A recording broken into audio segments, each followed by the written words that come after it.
Hello hello hello hello. Hi, good afternoon everybody. Good afternoon, good afternoon, good afternoon. कैसे सारे प्यारे बच्चे? जल्दी से बढ़ाएंगे, जल्दी से। गुड मॉर्निंग नहीं, गुड आफ्टरनून, गुड आफ्टरनून। सभी प्यारे बच्चे जल्दी से आ जाएंगे। ठीक है, एक बार ऑडियो का और वीडियो को बता देंगे कि मैम सब कुछ बहुत बढ़िया से दिखाई दे रहा है, सुनाई दे रहा है और आप लाइव आ चुके हो। ठीक है, सब कुछ बढ़िया है। Thank you so much and good afternoon Dipankar, good afternoon Amit, Anita, Arjanav, Dipankar, Kapilit, Madhav बेटा, गुड आफ्टरनून। चलिए सही है, सब कुछ बढ़िया है, ऑल इज फाइन। ठीक है मैम, सी टेट सीडीपी दोनों पेपर में सेम आएगी क्या? थोड़ा सा लेवल ऑब्वियसली बढ़ा दिया जाता है, लाइक छोटे बच्चों को पढ़ाना है तो थोड़ा हल्का पूछा जाएगा, बड़े बच्चों को पढ़ाना है तो थोड़ा बड़ा पूछा जाएगा, है ना। Good morning Anita, good morning Priyanshi, I mean good afternoon, good afternoon, good afternoon. चलिए कैसे, राम राम भाई, सभी को राम राम। चलिए क्लास को करते हैं स्टार्ट। एंड आज है हमारा बुधवार और बुधवार को हमें हमें क्या करना था? हिस्ट्री। आज का सेशन हल्का सा लाइट रखा है ताकि एक माहौल बन जाए और फिर इवेंचुअली हम लोग अपनी क्लासेस का नंबर भी बढ़ाएंगे प्लस। जैसे कि आपने पिछले वीडियो में इतना सारा प्यार दिया उसके लिए बहुत बहुत शुक्रिया। और हम अपनी क्लासेस का फ्रीक्वेंटली जो है फ्रीक्वेंसी भी बढ़ाएंगे, ज़्यादा क्लासेस करेंगे ऑब्वियसली। एंड जब एग्जाम पास आएगा तो बहुत सारी मैराथन्स भी करेंगे। ठीक है, उसी के साथ साथ जो है, अगर आप मेरी वीडियो पहली बार देख रहे हो तो my name is Varsha Malik and I will be teaching you SST for paper 2। Okay, चलिए thank you so much everybody, thank you so much. And कुछ बच्चों को बहुत सारा डाउट था कि मैम आपने अभी अभी पढ़ाना शुरू किया है क्या? नहीं, हम लगभग 4-5 साल से पढ़ा रहे हैं। एंड हमने सोचा था कि सारा जो है चीज़ें हैं वो थोड़ा सा लिमिटेड ही रखें, बट नाउ इट्स टाइम कि हम लोग सारी चीज़ें आप तक पहुंचाएं, वो भी बहुत बढ़िया से। उसके अलावा आपको स्क्रीन पर दिख रहा है हमारा जो लाइव बैच है बेटा, वो कैरेविल ऐप पर शुरू हो चुका है, जिसकी रजिस्ट्रेशन ऑब्वियसली लगभग 1 महीना हो चुका है। एंड आपको देखने को मिलेगा जिसमें कि आपको बहुत ही बेहतरीन टीचर्स हैं एंड आपको यहाँ पर दशहरा तक एक स्पेशल ऑफर भी दिया जा रहा है जो कि आप ऑब्वियसली परचेज कर सकते हो। ठीक है, चलिए उसी के साथ साथ आज हम हिस्ट्री करने वाले हैं। हिस्ट्री के क्वेश्चंस ऑब्वियसली थोड़ा सा लाइट रखेंगे धीरे धीरे यहाँ पर और फिर आगे बढ़ेंगे। ठीक है, तो उससे पहले हम लोग बस यही सारी मेन बातें थी और बहुत सारे कंसेप्ट, बहुत सारे ऑप्शन से सवाल कैसे निकालने हैं, ये सारी चीजें हम आज की क्लास में करने वाले हैं। ठीक है, अगर आप रेडी हो तो ये सारी चीजें है ना। मैम एनसीईआरटी 6 to 8 पढ़ के भी हो सकता है क्या? डेफिनेटली हो सकता है। अगर 60 में से 60 लेके आने हैं तो 12 तक का भी पढ़ना पड़ेगा। ठीक है, अगर 60 में से 60 लेके आने हैं तो थोड़े कंसेप्ट जो है वो 12 तक के पढ़ने पड़ेंगे, 12 के एनसीईआरटी। बट तुम्हें एक सच की बात बता रहे हैं, देखो तुम्हें ना टीचर बनना है आगे जाके, तभी तो तुम इसकी तैयारी करो। ऐसे तो है नहीं कि नहीं हमें तो कुछ और बनना है इसलिए हम इसकी सीटेट की तैयारी करें, नहीं।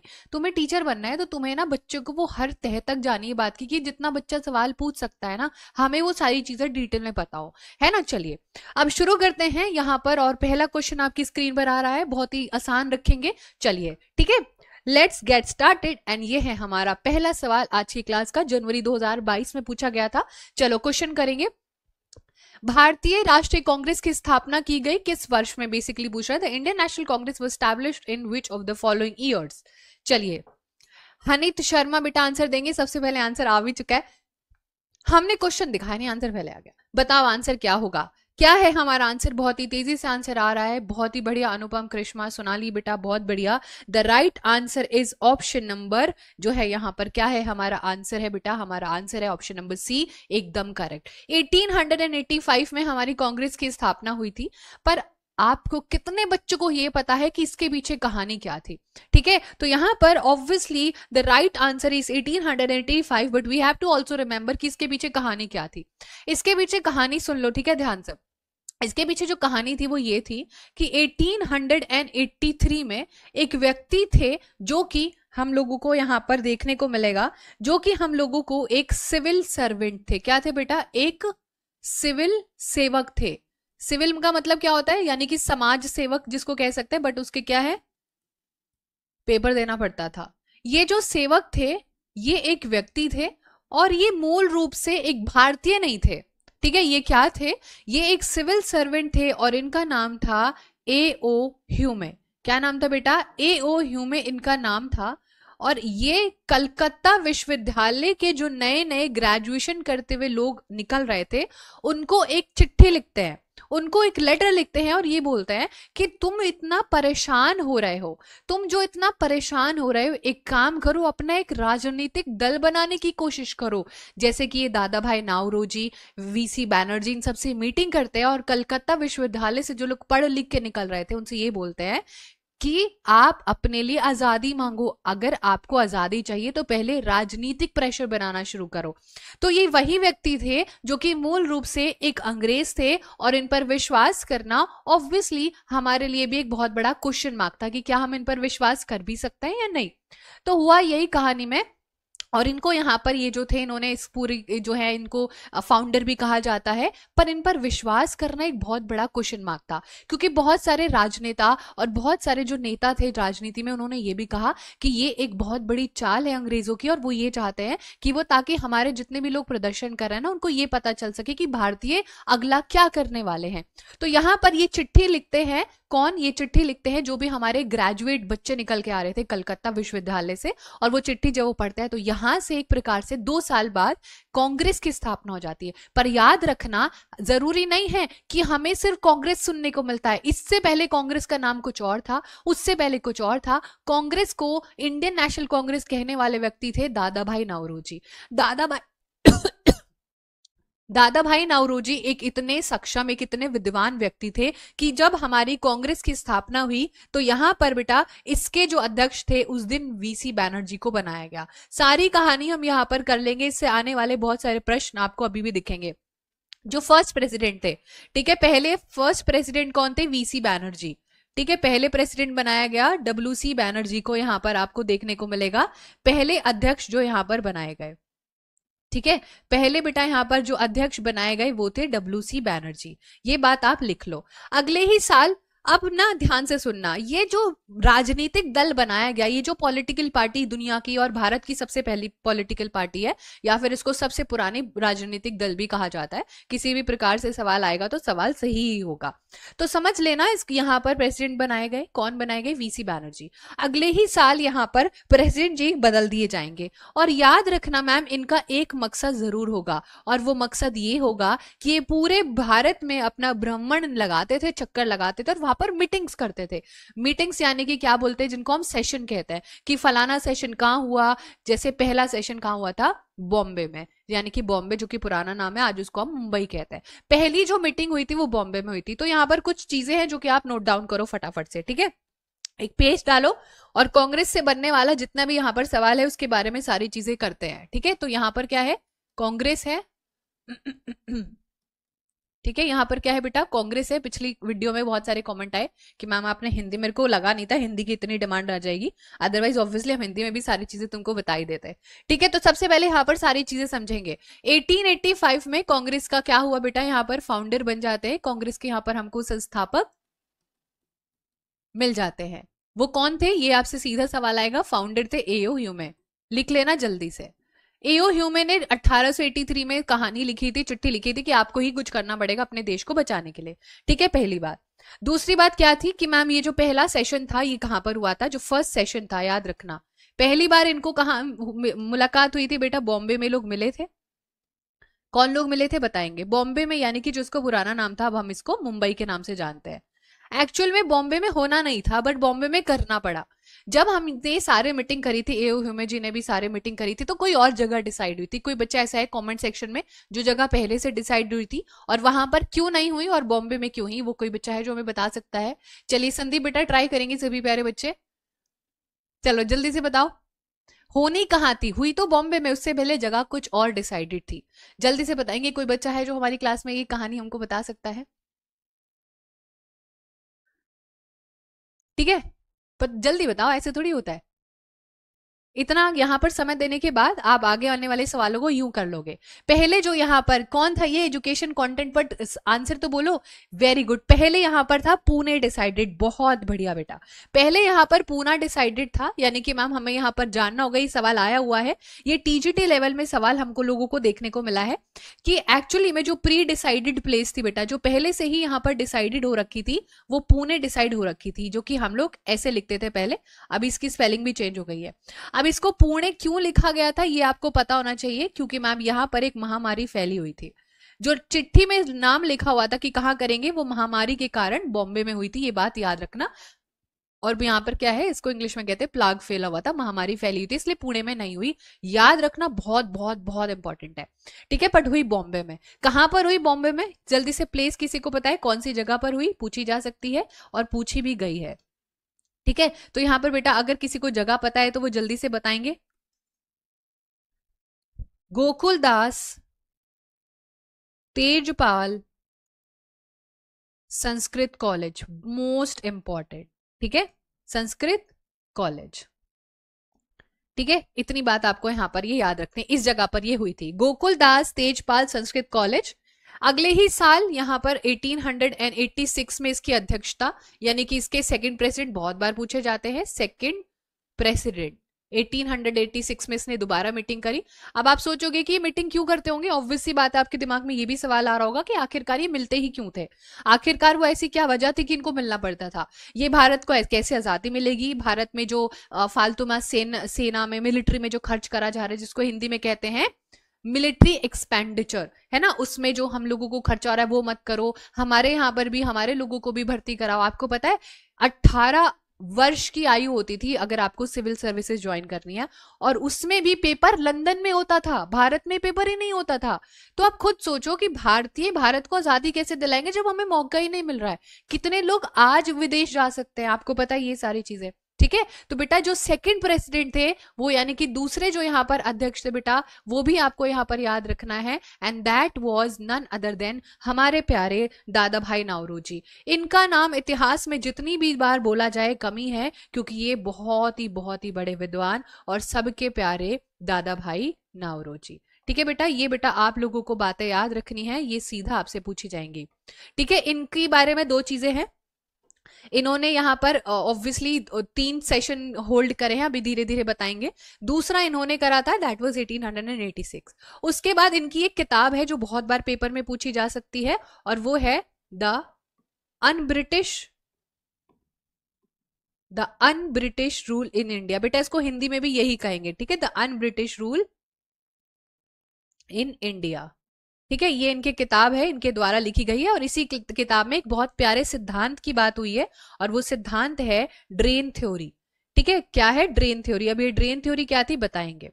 इनकी इस ड्रेन थ्योरी में लिखा हुआ था कि किस प्रकार से यहाँ पर हमारे हमारे जो है पैसों के जो भंडार हैं उनको अंग्रेज खाली करते जा रहे हैं। ठीक है, तो ये बातें आपको यहाँ पर पता होनी चाहिए, और इससे लगभग आप 50-60 सवाल निकाल सकते हो।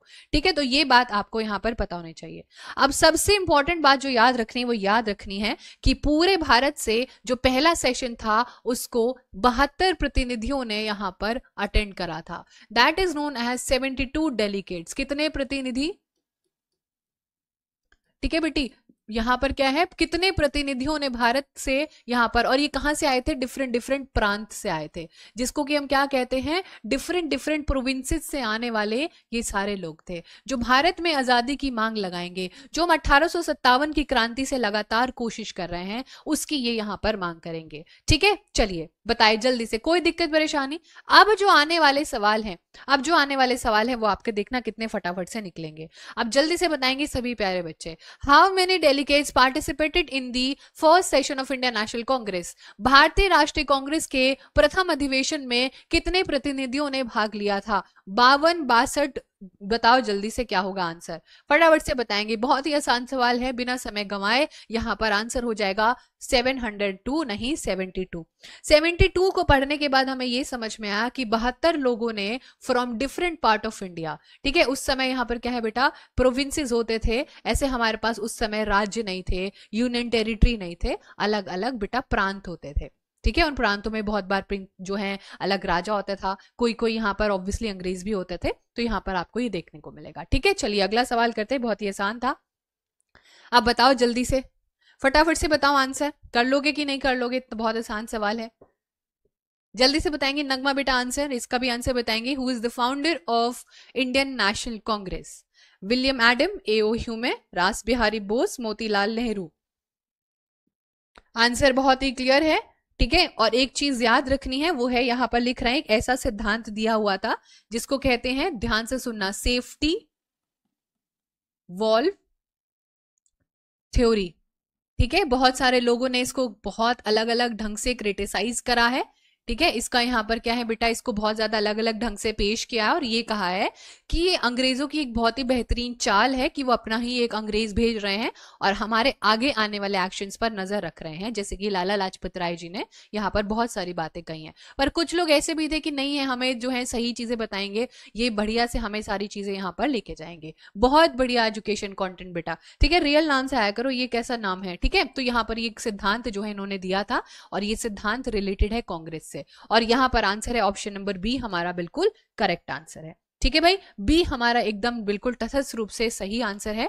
और उसके बारे में आपको पता ही चल गया, 1883 में इन्होंने चिट्ठी लिखी थी और इस बहुत बढ़िया इंसान थे जिन्होंने भारत में दुनिया की और भारत की पहली जो है यहाँ पर दुनिया में सबसे पुरानी और भारत की पहली। ठीक है बेटा, तो यहाँ ये हमारा आंसर हो जाएगा। अच्छा, ये कौन बच्चे बता सकते हैं कि मोतीलाल नेहरू जी का नाम आप जानते हैं? मोतीलाल नेहरू जी के बारे में आपको कुछ पता है? तो मोतीलाल नेहरू जी ने भी एक पॉलिटिकल पार्टी यहाँ पर बनाई थी, उसका नाम बता सकता है कोई बच्चा हमारे क्लास में? अश्विनी राणा बेटा जल्दी से कोशिश करेंगे। ठीक है, जल्दी से बताएंगे फटाफट से। बहुत बढ़िया प्रशांत हो जा बेटा, बहुत बढ़िया। एक्चुअली ये जो लाल बाल और पाल का पूला ट्रियो था ना, ये जो तीन लोग थे, ये ना एक नंबर के एक्सट्रीमिस्ट थे और होना भी बहुत बढ़िया, इन्होंने राजनीतिक जो है व्यवहार एक रखा है अपना और बहुत चरम तक पहुंचाया है। हाँ ठीक है, तो यहाँ पर आंसर आ भी चुका है, मंतशा का आंसर आ गया है, सुजाता का आंसर आ गया है। बहुत बढ़िया नीलेश बेटा, इन्होंने फाइंड करी थी। ये फाउंडर थे स्वराज पार्टी के। इनके साथ एक और व्यक्ति थे जो कि क्या करते थे, जो कि सीआर दास कहलाते हैं, है ना। सीआर दास और मोतीलाल नेहरू जी की ये पार्टी बनाई गई थी। आखिर में ऑब्वियसली ये कांग्रेस के साथ ही एक प्रकार से मर्ज हो गई थी।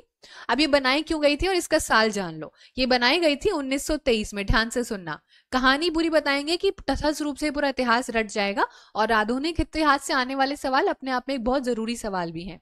ठीक है, चलिए यश बेटा बहुत बढ़िया, सुपर। तो यहाँ पर आपको देखने को मिलेगा कि याद करो वो कहानी, वो दिन।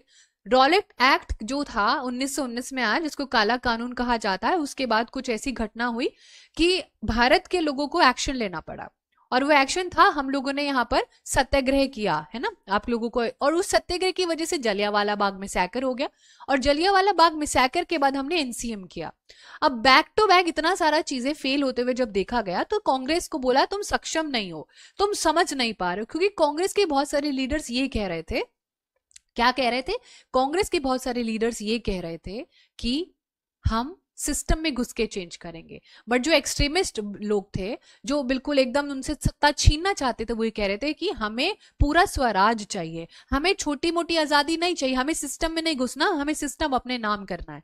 तो इसीलिए सीआर दास और मोतीलाल नेहरू जी ने ये पार्टी बनाई थी जो कांग्रेस से अलग हो गए थे। ठीक है बेटा, सारी कहानी समझाएंगे सब कुछ, तो ये हमारा आंसर हो जाता है। अगला क्वेश्चन करेंगे फटाफट से, अगर ये किसी ने आप गलत किया तो बहुत मारेंगे। चलो जल्दी से बताओ, भारतीय राष्ट्रीय कांग्रेस का प्रथम अधिवेशन कहाँ हुआ था? 2021 का सवाल है।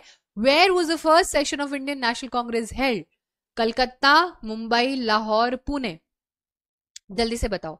ठीक है, जल्दी से बताओ। हर रोज 12:45 पे क्लास होगी। अभी क्लास मंडे वेंसडे फ्राइडे सोच रहे हैं, इवेंचुअली क्लास 5-6 दिन करेंगे, चिंता परेशानी मत करो। ठीक है, अब बताओ, अभी बताया है कहाँ हुई थी? वेरी गुड एवरीवन, कहाँ हुई थी? गोकुल दास तेजपाल संस्कृत कॉलेज ऑफ बॉम्बे। ठीक है, कहाँ हुई थी बेटा? बॉम्बे। फिलहाल ऑप्शन में मुंबई है क्योंकि अब उसका नाम मुंबई हो गया है। ठीक है, तो हमारा ऑप्शन हो जाता है सी। उससे पहले कहाँ होनी थी, जल्दी से बताएंगे। उससे पहले कौन सी जगह डिसाइडेड थी? तान्या, निकी, शुभम बेटा बहुत बढ़िया। जगह डिसाइडेड थी मैम पुणे, बट पुणे में नहीं हो पाई क्योंकि वहां पर महामारी फैली हुई थी और महामारी वहां पर लोग मिलने जाते तो उनको भी लग जाती ना वो महामारी। That is why it was shifted to Bombay, which is known as in today's time as Mumbai. ठीक है, तो मुंबई हमारा राइट आंसर होगा। अच्छा, कोई बच्चा ये वो बता सकता है कि लाहौर का कोई अधिवेशन या लाहौर की कोई बात आपको याद आ रही हो? बहुत सारे, वही मॉडर्न हिस्ट्री अपने आप में आधुनिक है, बहुत इंपॉर्टेंट है। चलिए, हाँ जी बेटा, प्लेग फैला हुआ था, बहुत बढ़िया पिकोज बेटा। चलिए यस, 1929 में हम लोग यहाँ पर जो है देखने को मिलता है। 1929 में हम लोगों को लाहौर एक जगह है, ऑब्वियसली वो हमारे अंडर में नहीं आती क्योंकि विभाजन हो गया था, अभी तक यहाँ पर विभाजन नहीं हुआ इस साल तक। 1929 में यहाँ पर क्या है, लाहौर का अधिवेशन होता है और इसमें जो है जवाहरलाल नेहरू जी एक बहुत इंपॉर्टेंट डिमांड करते हैं, वो होती है पूर्ण स्वराज। याद रखना, बहुत बहुत इंपॉर्टेंट। क्या बोलते हैं ये कि बहुत सहेलियां हमने स्वराज और ये और वो, अब हम छोटे शब्दों में नहीं मानने वाले, अभी हमें चाहिए complete independence, we need complete independence now. और बेटा ये वही दिन है जिसको आज हम 26 जनवरी के नाम से जानते हैं। ये दिसंबर में इन्होंने अनाउंसमेंट करी थी कि इस दिन को हम ये चीज करेंगे, और यहाँ पर इन्होंने पूर्ण स्वराज की रावी नदी पर इन्होंने झंडा फहराया था और वहां पर इन्होंने बोला था कि अब हम बिल्कुल आजाद हैं।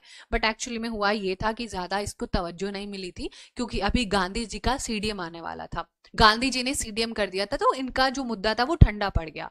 बट ये जो अनाउंसमेंट इन्होंने करी थी बिट्टू बेटा यहाँ पर, वो आज भी मनाई जाती है। इन्होंने बोला था कि हम तुम्हें आज बता के जा रहे हैं, दिसंबर 1929 की ये बात है कि अगले 26 जनवरी 1930 को हम अपनी आजादी घोषित कर लेंगे, भारत उस दिन से आजाद है, आपको जो करना है कर लीजिए। बट ज्यादा तवज्जो नहीं मिली थी, इसीलिए आज भारत का संविधान जो हम 26 जनवरी मनाते हैं, जिस दिन से हमने देखा, याद है ना, इसको हम रिपब्लिक डे कहते हैं, इस दिन से हमारा यहाँ पर संविधान भी लागू हुआ था, याद है ना सारी कहानी। इसीलिए इस 26 जनवरी को उतना महत्व दिया जाता है क्योंकि संविधान बनके तो बहुत पहले रेडी हो गया था, याद है ना ये कहानी। कब रेडी हो गया था हमारा संविधान बनके? 26 नवंबर को ही रेडी हो गया था, और एक साल पहले वो भी, ठीक है, कुछ महीनों पहले बेटा वो रेडी हो गया था यहाँ पर बनके। पर हमने सोचा इस संविधान को बनाने में जब इतना टाइम लगा है तो उसको लागू करने के लिए, इनैक्ट करने के लिए एक बहुत खास दिन ढूंढेंगे, ठीक है। तो वो खास दिन ये वही 26 जनवरी है जब लाहौर में आपके प्यारे जवाहरलाल नेहरू जी ने पूर्ण स्वराज की घोषणा की थी, ठीक है। चलिए अगला क्वेश्चन करते हैं बेटा। आजादी का डेट अलग होगा, संविधान बनाने की डेट अलग होगी, संविधान को स्टैब्लिश करने का डेट अलग होगा। जल्दी से बताओ फटाफट से आंसर। एक पेज पर हमने कांग्रेस की इतनी सारी डिटेल कर ली कि आप प्रीवियस ईयर सारे क्वेश्चन निकाल सकते हो। सीटेट 2021 जनवरी 2019 में आया हुआ सवाल है, भारतीय राष्ट्रीय कांग्रेस के दूसरे अधिवेशन की अध्यक्षता किसने की? गणेश अगरकर, सुरेंद्र नाथ बैनर्जी, दादा भाई नौरोजी या फिर फिरोज मेहता? जल्दी से बताएंगे सभी प्यारे बच्चे, हमारा आंसर क्या होगा? Grand old man of India, हाँ इनको ये भी कहा जाता है। किसने बताया ये? आयुष पटेल बेटा, बहुत बढ़िया। चलिए आंसर करेंगे सभी प्यारे बच्चे फटाफट से, ठीक है। बहुत बढ़िया, आंसर आज भी चुका है हमारे पास बहुत ही बेहतरीन तरीके से, ठीक है। तो बेटा इन्होंने ड्रेन थ्योरी दी है। ड्रेन थ्योरी में ये कहते थे, बहुत इंपॉर्टेंट है ड्रेन थ्योरी, बहुत एक ऐसा सिद्धांत जिससे कि हमारा सारा पैसा अंग्रेजों ने अपने देश में पहुंचा रहा है, हमारा सारा इन्होंने बहुत सारा इकोनॉमिक्स के बारे में पहला जो है इकोनॉमिक रिपोर्ट भी इन्होंने जारी किया था, ठीक है। तो बेटा हमारे क्या है आंसर है? दादा भाई नौरोजी।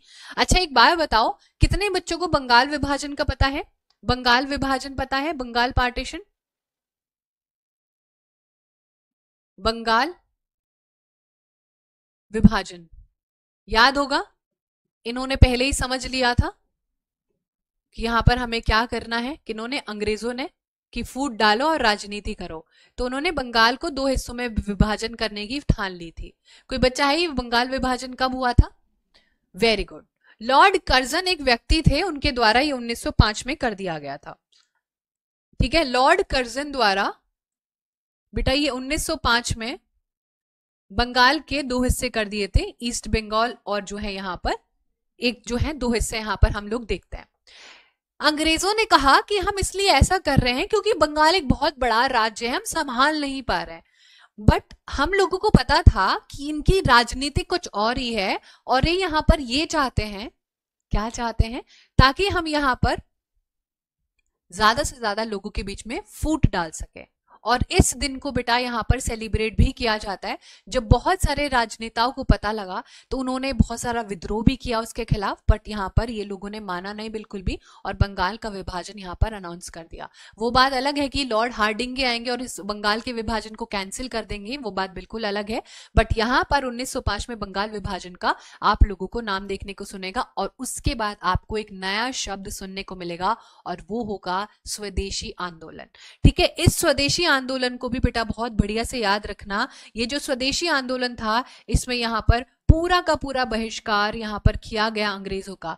अब आपको लगेगा कि मैम हम कोशिश नहीं करते थे क्या? हम बहुत कोशिश करते थे, पर हम लोग इनसे ज्यादा ताकतवर नहीं थे। तो यहाँ पर बेटा आपको स्वदेशी आंदोलन भी देखने को मिलेगा, जहां पर लोगों ने एक दूसरे को, यानी कि जो हिंदू मुस्लिम, तो यहाँ पर उन्होंने एक दूसरे को राखी भी बांधी, राखी भी यहाँ पर बांधी जाती है, अंग्रेजी कपड़ों को जला दिया गया। तो ये सारी चीजें यहाँ पर आपको देखने को मिलेगी। एक बात सुनना ध्यान से, हमारी एनसीईआरटी है क्लास जो है 8th की, क्लास 8th की एनसीईआरटी जो हमारी है, ठीक है, उसका एक चैप्टर है, चैप्टर नंबर 9th, ठीक है, पार्ट जो हमारा ये पूरा चैप्टर नंबर 9th है, इसका जो चैप्टर 8th है उसकी पीडीएफ आपको कहीं पे मिल जाएगी, गूगल पे डालोगे वहां पर भी मिल जाएगी।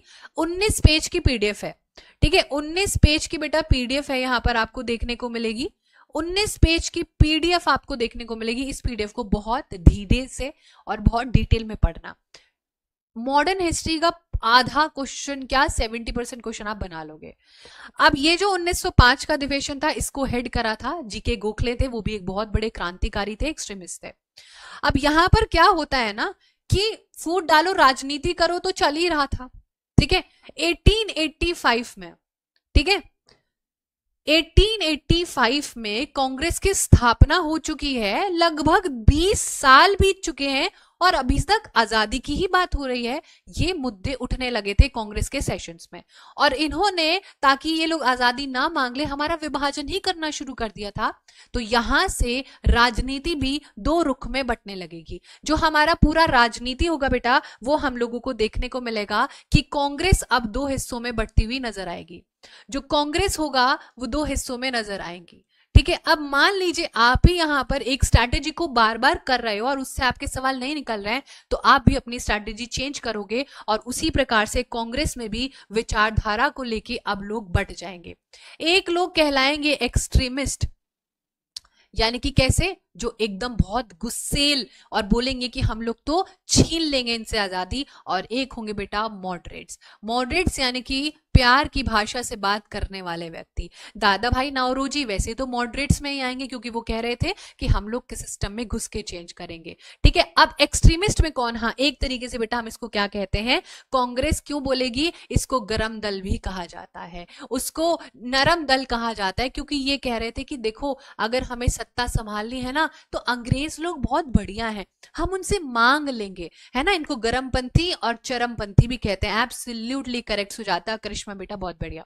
तो ये जो एक्सट्रीमिस्ट थे, ये थे हमारे लाल, बाल और पाल के नाम से वर्ल्ड वाइड फेमस है। ये Lal for Lala Lajpat Rai ji, B for Bal Gangadhar Tilak ji, मेरे बहुत ही चहेते तीनों हैं ये। और जब जब हम मॉडर्न हिस्ट्री में इन तीनों का नाम पढ़ाते हैं तो मुझे बहुत गर्व होता है कि हमने ऐसे देश में जो है जन्म लिया है जिन्होंने आजादी के लिए अपनी जान भी गंवाई है। लाला लाजपत राय जी, साइमन कमीशन भारत में आया था 1928 में, उसके खिलाफ प्रदर्शन कर रहे थे और उनको इतनी बेरहमी से पीटा गया था कि उनकी मृत्यु हो गई थी, इतने ज्यादा घाव उनको हो गए थे।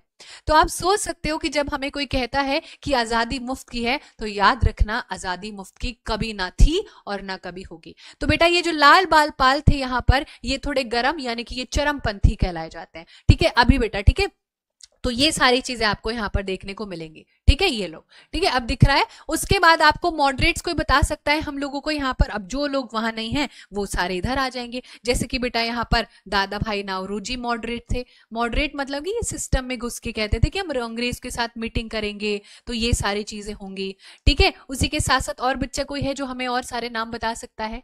चलिए जल्दी से बताएंगे। ये कॉम्बो है इनका, लाल बाल और पाल। पाल में कौन आते हैं जो है आपके, जल्दी से बताएंगे बेटा, पाल में कौन आते हैं, फटाफट से बताओ, ठीक है। ये बातें बेटा आपको यहाँ पर बतानी चाहिए, ठीक है। हाँ, फिरोज शाह मेहता, बहुत बढ़िया बेटा। मोतीलाल नेहरू जी भी यहाँ पर शुरू में इस कांग्रेस का साथ देते हैं, मतलब तुम लोग ऐसे दिल जीत लेते हो एकदम, ठीक है। तो यहाँ पर आपको याद रखना है, अभी जो हमने यहाँ पर नाम पढ़ा था ना, जो 1905 में यहाँ पर है, यहाँ पर जो हमने नाम पढ़ा था कांग्या, ठीक है, जो यहाँ पर क्या है बेटा, गोपाल कृष्ण गोखले जी का नाम हमने नहीं लिखा क्या? चलो नहीं लिखा होगा, वो भी यहीं पर आएंगे, जिसको कि हम क्या है, जीके गोखले कहते हैं, गोपाल कृष्ण गोखले जी, ठीक है, चलिए अब ध्यान से सुनना, बहुत सुंदर कहानी है, सारा पेपर में आएगा, कुछ भी फ्री का नहीं, ये ऐसे ही नहीं पढ़ा रहे हैं कि भाई मन करा तो पढ़ा दिया। ठीक है, अब जल्दी से बताएंगे। चलिए, बिपिन चंद्रपाल बेटा बहुत बढ़िया, किस किसने, सुमन प्रजापति, मनीषा अवस्थी, निशा मिश्रा, बहुत बढ़िया बेटा। तो यहाँ पर ये कुछ नाम है जो कि आपको यहाँ पर याद रखना है। अब कहानी कब की चल रही है, ये 1906 का समय आ जाएगा। 1906 में, अभी 1905 में कौन था, जीके गोखले जी। ध्यान से सुनना, जीके गोखले जी यहाँ पर जो है 1905 की अध्यक्षता निभा रहे थे। अगले साल ये फिर मीटिंग करते हैं। अगले साल जब मीटिंग करते हैं तो दादा भाई नावरोजी 1906 में, ठीक है, 1906 में यहाँ पर आप लोगों को देखने को मिलेगा कि दोबारा आते हैं कहानी में। ठीक है, चलिए, ठीक है राजा अशोक बेटा, अब ध्यान से सुनना, अब एक साल और बीत जाएगा और धीरे धीरे यहाँ पर बातें सुनने को आपको नजर आएंगी। ध्यान से सुनना, ठीक है, ध्यान से सुनना क्या हो रहा है। 1905 में दादा भाई नावरोजी नहीं थे, जीके गोखले थे। 1906 अगले साल दादा भाई नावरोजी, और जिस दिन ये मीटिंग हुई तो सारे लोग वहां पर आए हुए थे और एक प्रकार से यहाँ पर बहुत भयंकर बातें चल रही थी, और ये जो तीनों लोग यहाँ पर हैं ये भी उस मीटिंग में थे, और ये यहाँ पर दादा भाई नावरोजी को बहुत ज्यादा फोर्स कर रहे थे कि स्वराज शब्द का इस्तेमाल कीजिए, हमें स्वराज चाहिए, जबकि किसी को पता नहीं था। और ये हमें स्वराज चाहिए, पहली बार स्वराज शब्द का इस्तेमाल किसी कांग्रेस सेशन में 1906 में ही हुआ था। तो 1906 में पहली बार जो है बेटा क्या है, 1906 में पहली बार स्वराज शब्द का इस्तेमाल दादा भाई नावरोजी के मुंह से किया गया था। और किसने फोर्स किया था, इन तीन लोगों ने, कि आपसे कुछ हो नहीं रहा है। और बात इतनी बिगड़ गई कि अगले ही सेशन में बेटा 1907 में यहां पर आपको सूरत में स्प्लिट होते हुए नजर आएगा। इसको कहते हैं सूरत विभाजन। ठीक है, क्या देखने को मिलेगा बेटा, सूरत विभाजन आपको यहां पर देखने को मिलेगा।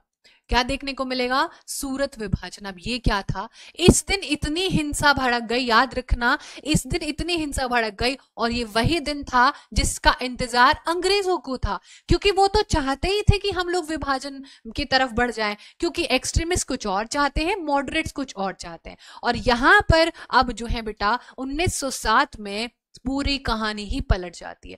पूरी कहानी पलट जाती है कि दो हिस्सों में कांग्रेस बट जाती है, और जिस दिन ये होता है उसी दिन सारे एक्सट्रीमिस्ट को अंग्रेज गिरफ्तार कर लेते हैं। कहानी में एक आधा ट्विस्ट थोड़ी है।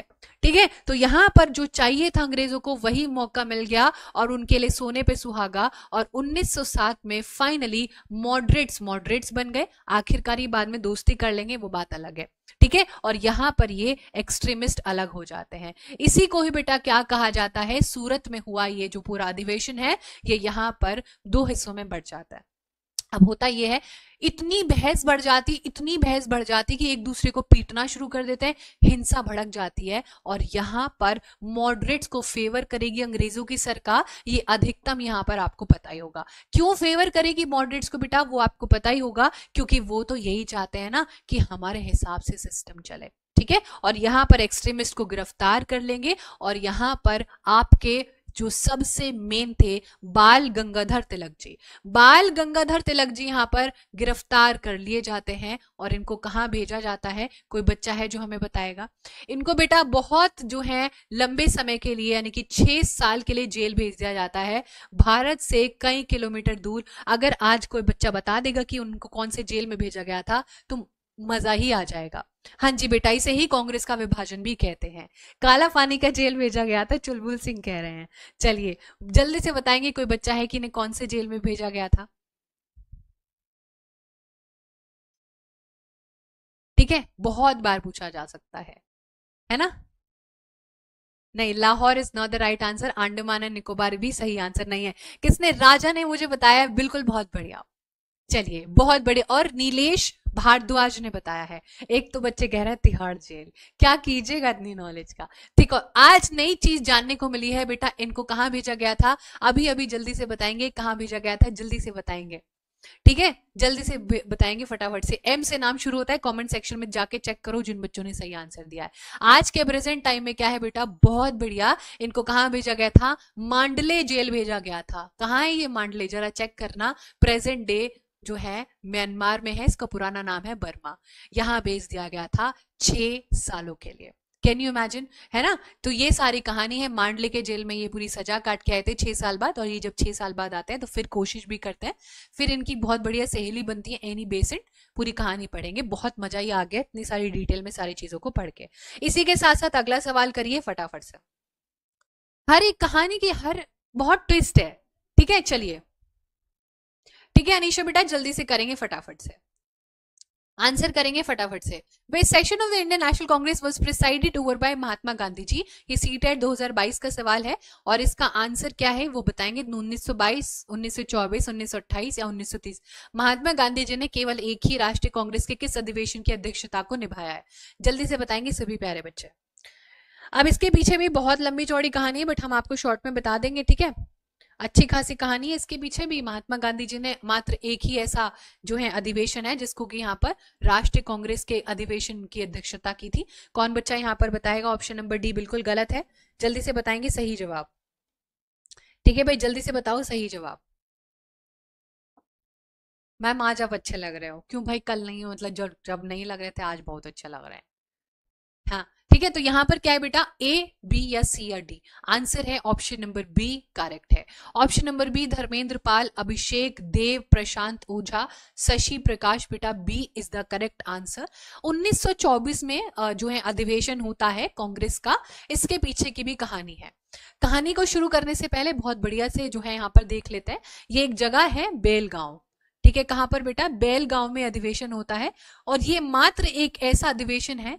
देखो कांग्रेस का हिस्सा डायरेक्टली कभी महात्मा गांधी जी बने ही नहीं, ना तो वो फाउंडिंग मेंबर्स में बहुत ज्यादा रोल प्ले करते हुए हमें नजर आते हैं, वो बैकग्राउंड में थे।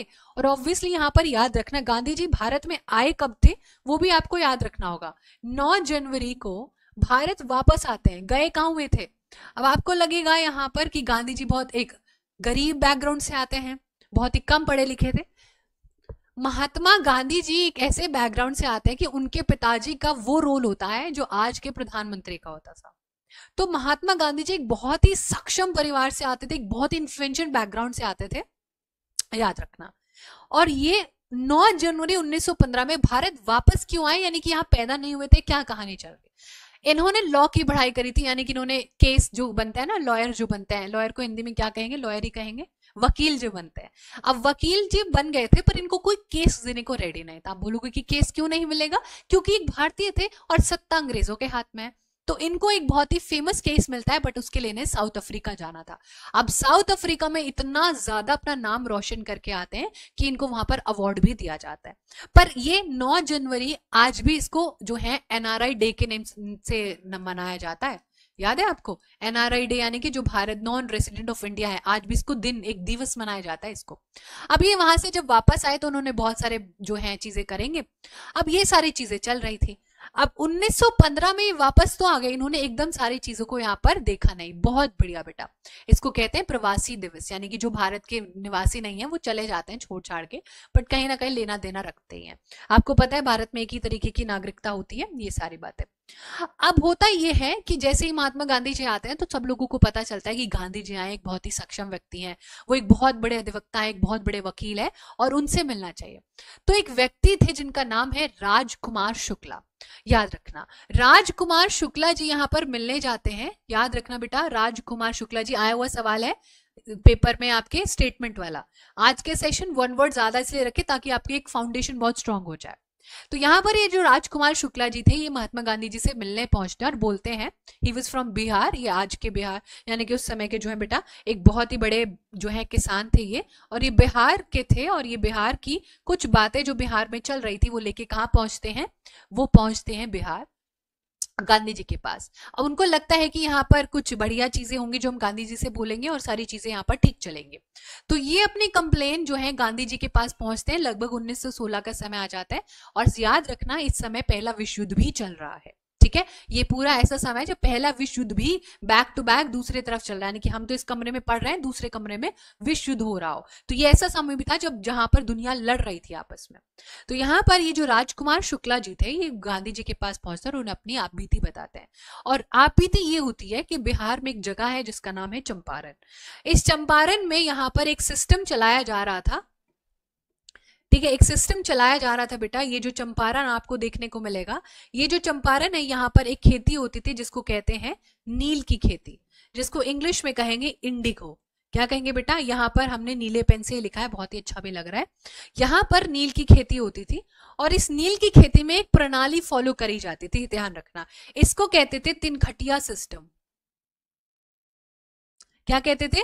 तिनखटिया सिस्टम, यानी कि एक ऐसी प्रणाली जो कि मैम हम लोगों को देखने को मिलेगी, जो हमारे किसानों को ये कहती थी कि आपके पास टोटल में से 3 हिस्से आपको हमारे नाम करने पड़ेंगे और उसमें नील की खेती करनी पड़ेगी। अब ऐसे में ये हुआ, ना तो हमारे किसानों को वो नील का पैसा दिया गया, और जहां पर किसानों ने ये खेती करते थे वो बहुत दिनों के लिए बंजर हो जाती थी, और बंजर होने की वजह से यहाँ पर ऑब्वियसली किसानों का नुकसान होता था।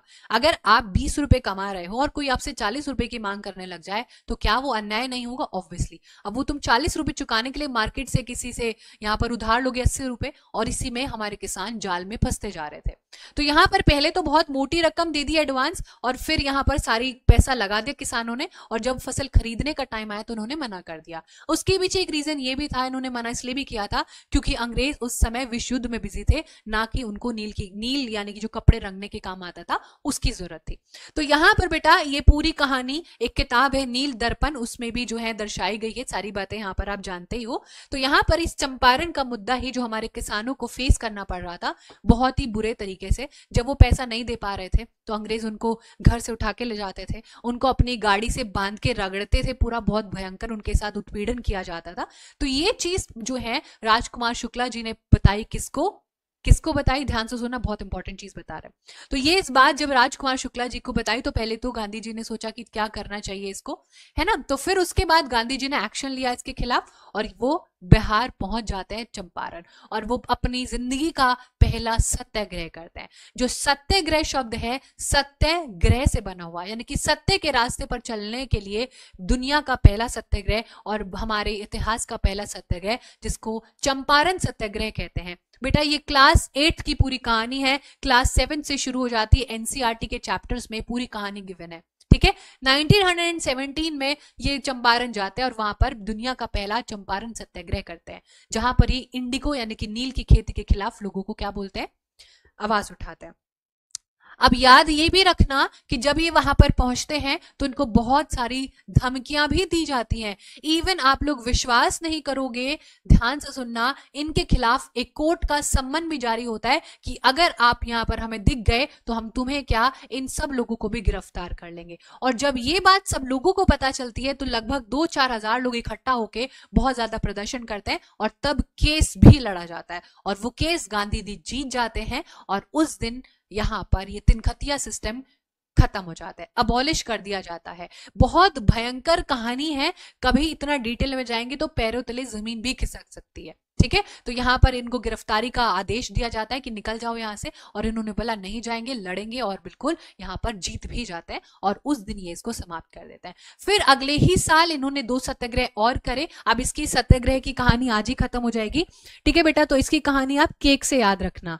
आप सभी ने केक तो खाया ही होगा, ठीक है, ऐसा कोई भी बच्चा नहीं जो बहुत ज्यादा केक ना खाता हो। आपको बस एक काम करना है, ई यहाँ पर इग्नोर कर देना है, और इस केक से बेटा याद रखनी है 3 चीजें। सी फॉर चंपारण, पहला सत्याग्रह चंपारण में, ठीक है, यहां पर आपको देखने को मिलेगा। उसके बाद अहमदाबाद में। अब एक्चुअली में ना ये जो साल है ना, और ये था खेड़ा में, ठीक है। खेड़ा में भी पेजेंट्स के लिए, अहमदाबाद में जो हमारे कॉटन मिल में काम करते थे लोग, उनके लिए इन्होंने प्रदर्शन करा था, और तीनों में सक्सेसफुल भी हुए थे।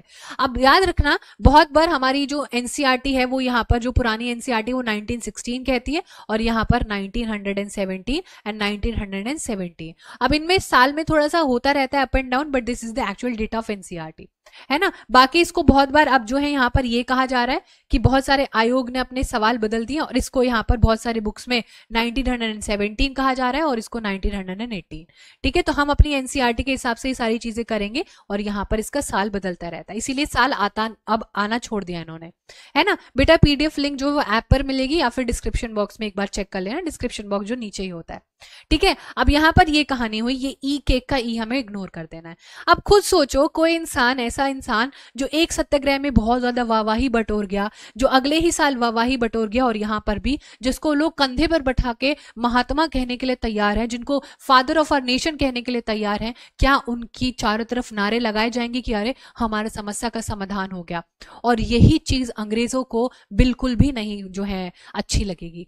अब जब ये चीज अंग्रेजों को बिल्कुल भी अच्छी नहीं लगेगी तो वो क्या करेंगे, एक नया कानून भेज देंगे, क्योंकि मैम इन्हें यही था कि कुछ भी लग रहा है तो नया कानून भेज दो, और इसीलिए 1919 में ये एक नया कानून भेज देते हैं, और उस कानून को कहा जाता है रॉलेट एक्ट। दुनिया का सबसे भयंकर कानून, जिसको कि बेटा क्या है, यहाँ पर एक सिडनी रॉलेट थे जो जिन्होंने एक भेजा था एक्ट मतलब भेजा कैसे था, एक पूरा फरमान, ये पूरा पेपर पे लिख के भेजते थे क्या क्या है, और वो यहाँ पर भेजा।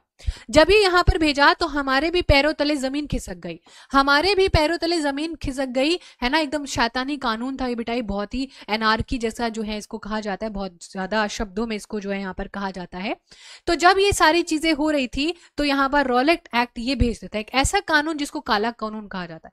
अब ये काला कानून क्या करेगा, ये जितने भी लोग यहाँ से 1000, 2000, 3000 लोग निकल के आ रहे हैं, इनको गिरफ्तार करना शुरू कर देगा। क्यों करेगा? क्योंकि हमको आजादी देना नहीं चाहते, बल्कि हमको गिरफ्तार करना चाहते हैं। ये कहानी आप लोगों को यहाँ पर समझ में आई, और जब हमें ये पता चला कि अच्छा ऐसा कोई कानून आ गया, इसके खिलाफ भी सत्याग्रह करते हैं, क्योंकि हमारा 3 सत्याग्रह तो यहाँ पर क्या है, हो ही गया है ना। इसका एक बहुत इंपॉर्टेंट कहावत है, नो वकील नो दलील नो अपील। ना कोई वकील रख सकते हो, ना अपनी कोई गवाही लगा सकते हो, ना ही किसी से मिलने दिए जाएगा। ठीक है अंशु बेटा, तो यहाँ पर ये सारी चीजें हमको कहानी में होते हुए नजर आई, और इसके खिलाफ भी हमने एक नया सत्याग्रह बोल दिया।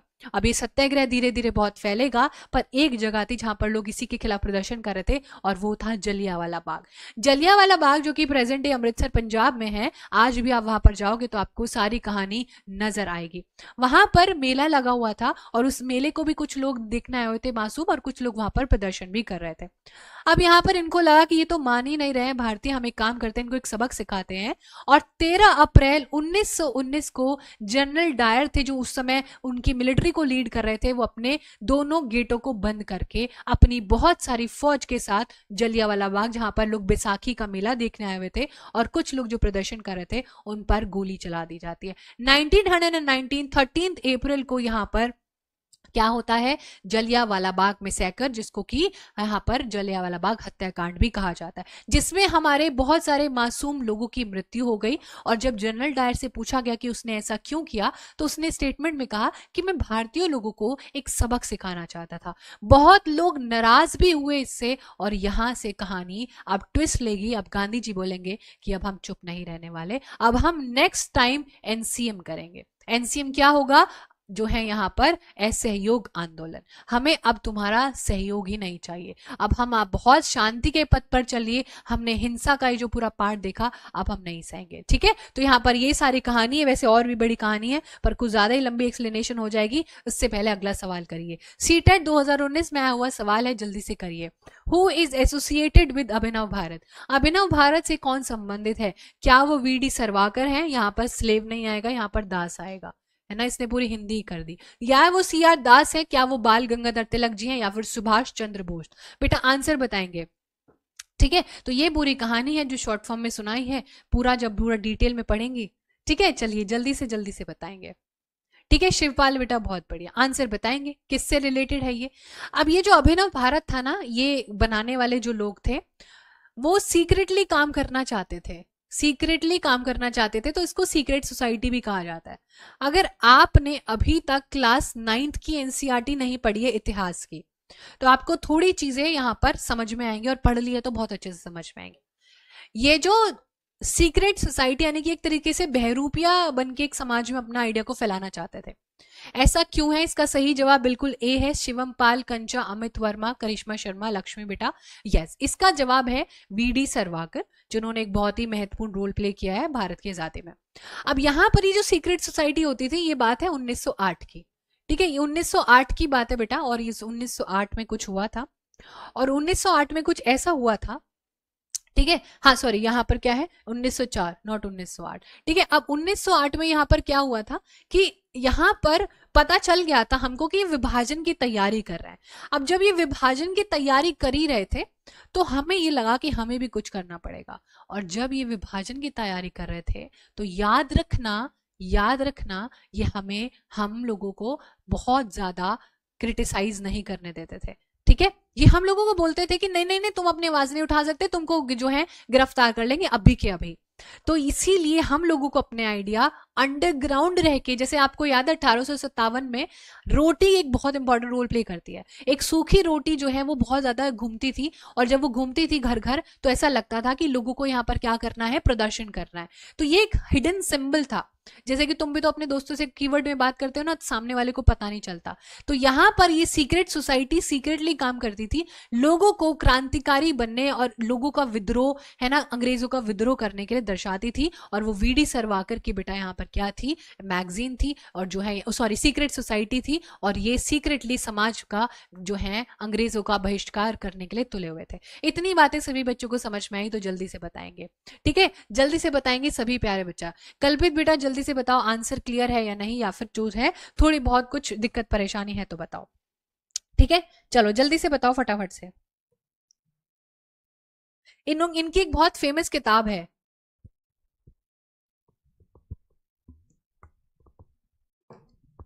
ठीक है बेटा, इनकी एक बहुत ही फेमस किताब है। ये जो मैंने आपको बोला ना कि अगर आपने 9th क्लास की एनसीईआरटी पढ़ी होगी, 9th क्लास की एनसीईआरटी का जो पहला ही चैप्टर है, और 10th क्लास की जो एनसीईआरटी है हिस्ट्री की, ऑब्वियसली हिस्ट्री की जो एनसीईआरटी है उसमें दिया हुआ है। ये जो यहाँ पर कंसेप्ट है ना सीक्रेट सोसाइटी का, ये जो यहाँ पर लिखा है, ये हमने यूरोप से लिया हुआ है। जो यूरोप में कंट्रीज होती थी वहां पर भी ये होता। तो जो राजा महाराजा होते थे ना, वो लोगों को अपनी आवाज उठाने नहीं देते थे। मान लीजिए मैं एक आम इंसान हूँ और मुझे बहुत तकलीफ है राजा से, और मैं अपनी आवाज उठाना चाहता हूँ तो राजू मुझे गोली मार देगा। इस प्रकार का एक पूरा कंसेप्ट था। तो लोग सीक्रेटली वो काम करते थे और गली मोहल्ले में बताते थे कि 17 बजे जो है, 17 दिन को 17 बजे 17 तारीख को, ये 17 दिन में हम ऐसे करेंगे। इस तरीके से काम करती थी। बेटा इनकी ना एक बहुत ही फेमस किताब है, कोई बच्चा इनकी फेमस किताब पढ़ा बता सकता है? बहुत बहुत बहुत बार पूछी जाती है। इनकी एक फेवरेट कह रहे हैं, बहुत ही फेमस किताब है बेटा, यहाँ पर आप लोगों को पता होना चाहिए। बहुत बड़े क्रांतिकारी थे, बिल्कुल सही बात है बेटा। जितने भी ऑप्शन में आपको नाम दिए हुए हैं उनके अलावा सीआर दास जी को छोड़ के सब क्रांतिकारी थे। सीआर दास जी फिर भी थोड़े यहाँ पर जो है। ठीक है, चलिए जल्दी से बताएंगे बेटा।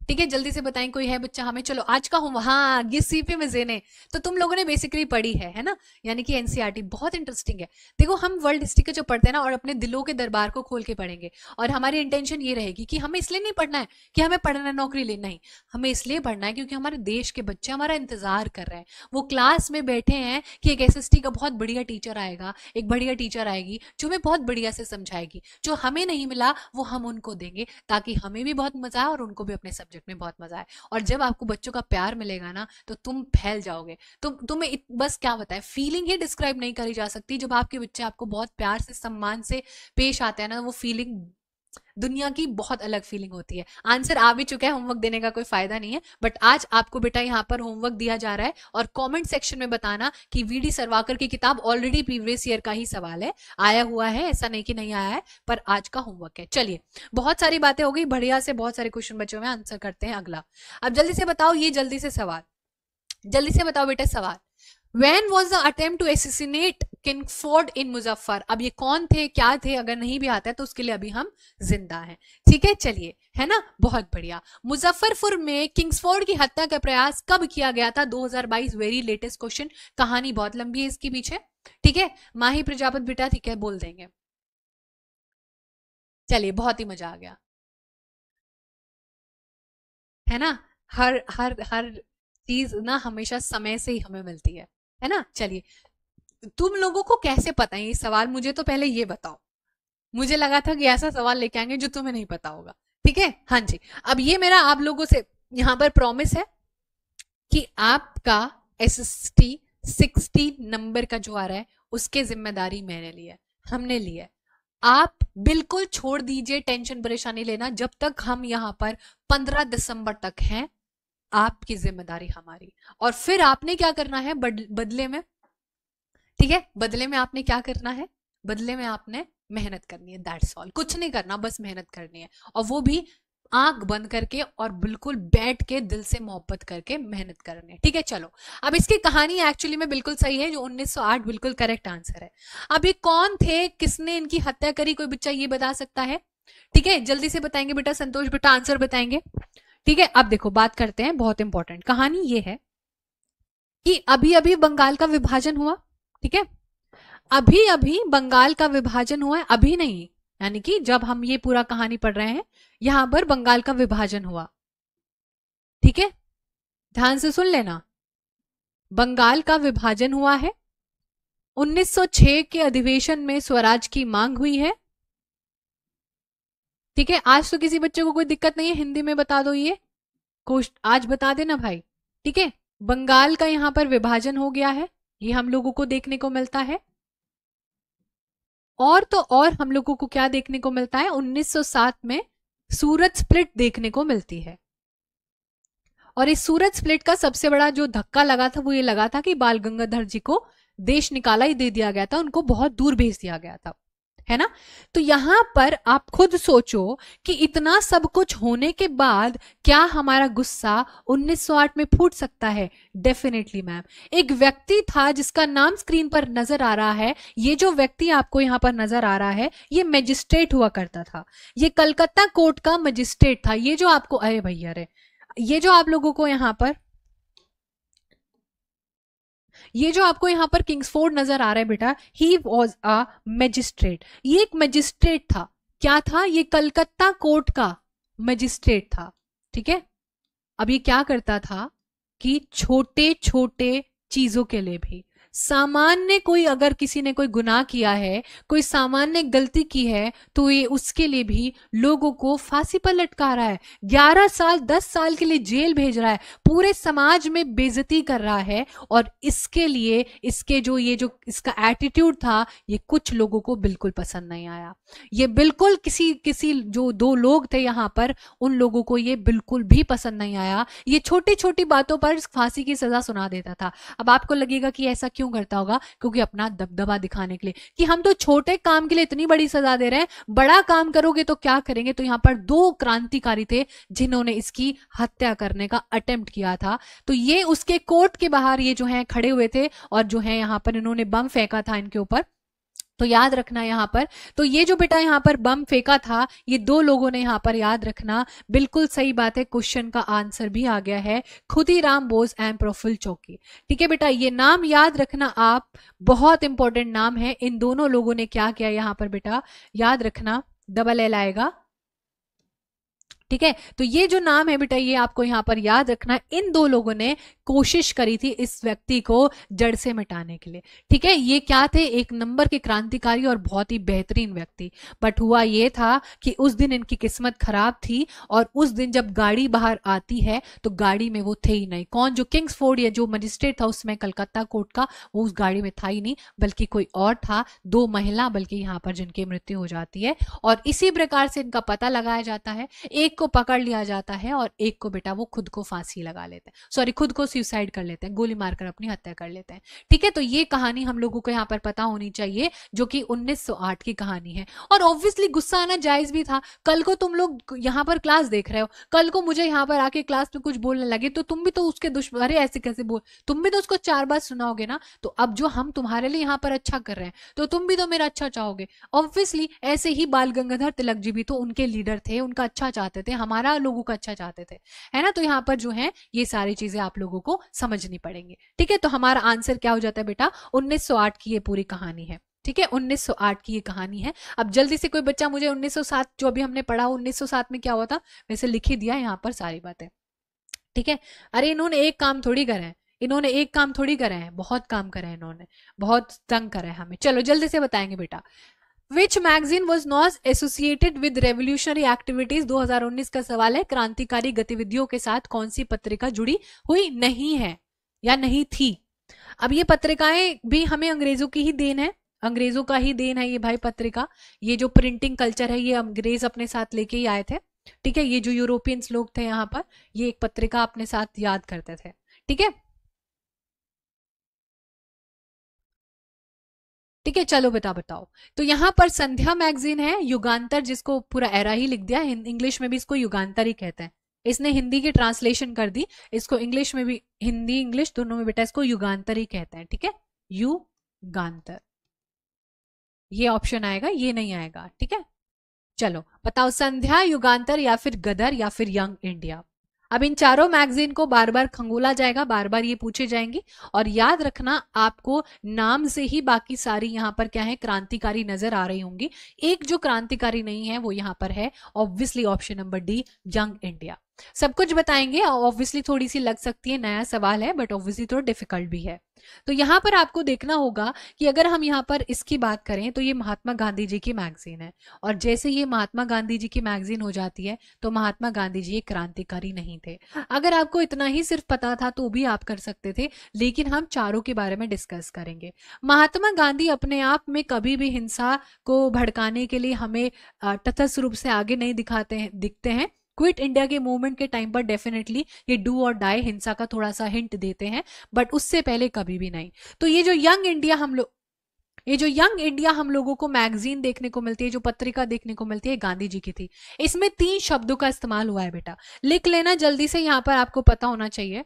यहां पर जो है 3 शब्दों का इस्तेमाल हुआ है, और वो है ट्रुथ यानी कि सच्चाई, जस्टिस यानी कि न्याय, और ऑब्वियसली अहिंसा यानी कि नॉन वायलेंस। ये 3 शब्द अपने आप में क्रांतिकारी है ही नहीं।